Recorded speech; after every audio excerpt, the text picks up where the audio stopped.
Chaojan Paying Blade 1.5 Flagship Marathon Racing Shoe.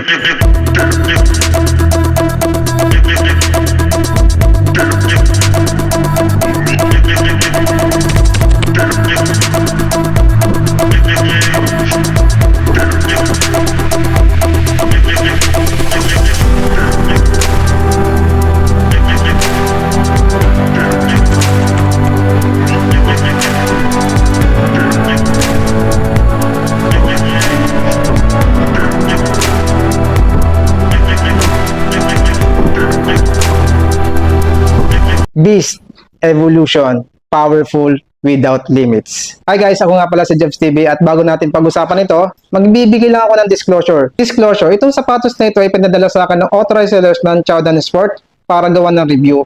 Pero hindi ako binabayaran para gamitin o gawan ito ng review. At lahat ng sasabihin ko dito o opinion ko ay walang ibang nakapakinig o nakakita nitong video bago ito i-upload dito sa YouTube. So yung upper layer nito ay one piece knitted. Create comfortable and breathable, lightweight, comfortable wrapping, and stable support. Pro Pre-Bound technology yung tawag sa midsole nito. Adapting a new physical foaming process na merong energy rebound na 92%. Guys, dalawa yung layer ng midsole nito para mas stable ang takbo at merong 7mm drop. Yung carbon plate niya ay full-length high-strength spade-shaped carbon plate. Binding rigidity is enhanced and torsional resistance is improved by 10%.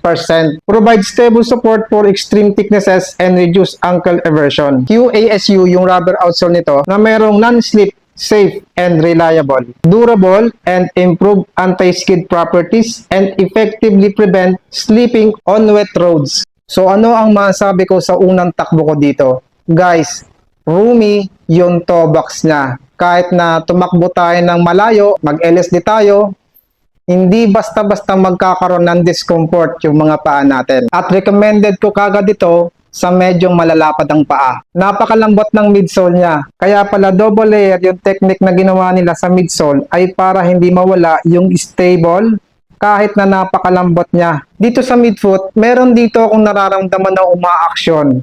Sure ako, yun yung carbon plate niya. Ramdam mo yung pop-up niya kapag humahakbang ka. Guys, napakaganya. Kahit napakakapal ng midsole niya kasi tumitimbang lang ito ng 206 grams sa size ko. At para sa akin, pang race day shoe ito. At pwede mo ito gamitin sa speed workout. Kung meron kayong tanong about dito sa sapatos na ito, comment nyo lang at sasagutin ko ito. Kung interesado ka dito sa sapatos na ito, ilalagay ko sa description ng link kung saan nyo mabibili. Maraming salamat and run safe.